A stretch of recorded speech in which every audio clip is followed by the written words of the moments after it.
أعوذ بالله من الشيطان الرجيم. بسم الله الرحمن الرحيم. ويوم نبعث في كل أمة شهيدا عليهم من أنفسهم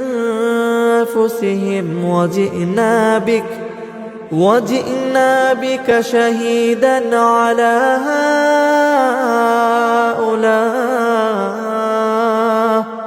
ونزلنا عليك الكتاب تبيانا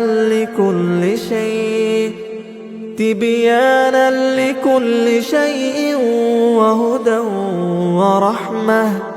وهدى ورحمة وبشرى للمسلمين. إن الله يأمر بالعدل والإحسان وإيتاء ذي القربى وينهى عن